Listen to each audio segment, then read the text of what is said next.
Les Français ont-ils confiance dans le journalisme et les faits divers? 86% d'entre eux considèrent qu'il s'agit d'un métier utile d'après le dernier baromètre Via Voice pour les assises du journalisme. Pourtant, la confiance varie selon les sujets. Par exemple, 79% des sondés font confiance au journalisme pour parler de sport, mais seulement 40% leur font confiance pour parler de politique. Un enjeu central est la prolifération des fausses informations. 91% des Français estiment qu'il y en a de plus en plus et 75% trouvent qu'il est de plus en plus difficile de distinguer un média sérieux d'un site diffusant des fausses informations. Les faits divers occupent une place prépondérante dans ces médias, 69% des Français déclarent s'y intéresser.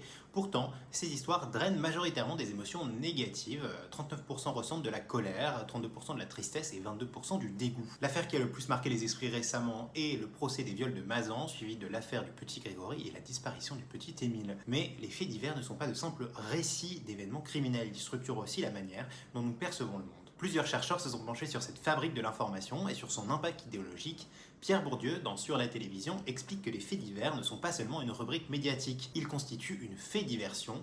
Selon lui, leur saturation dans l'espace médiatique détourne l'attention d'enjeux structurels plus importants, comme les réformes économiques ou les crises sociales. En privilégiant des récits sensationnels, les médias remplissent du temps d'antenne avec du vide et empêchent la circulation d'informations pertinentes, ou en tout cas plus pertinentes. Cette logique sert à la fois des intérêts commerciaux et politiques, et l'émotion captée par ces faits empêche une réflexion plus globale et laisse peu de place aux analyses complexes. Julien Fragnon, chercheur en sciences politiques, s'intéresse à la presse quotidienne régionale et au rôle des faits divers dans sa structure.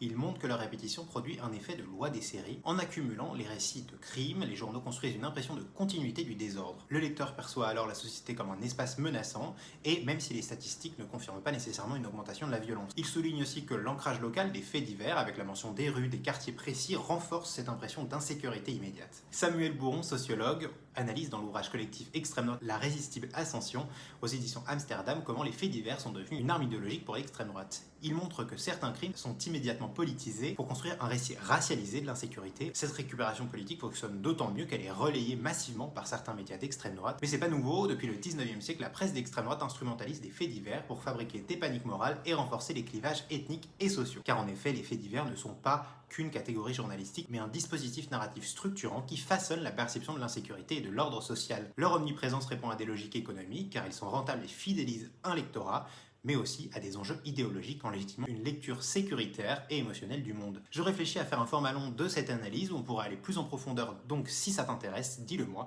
et puis n'hésite pas à partager cette vidéo et à t'abonner pour plus de décryptage et d'analyse sur l'info et les médias.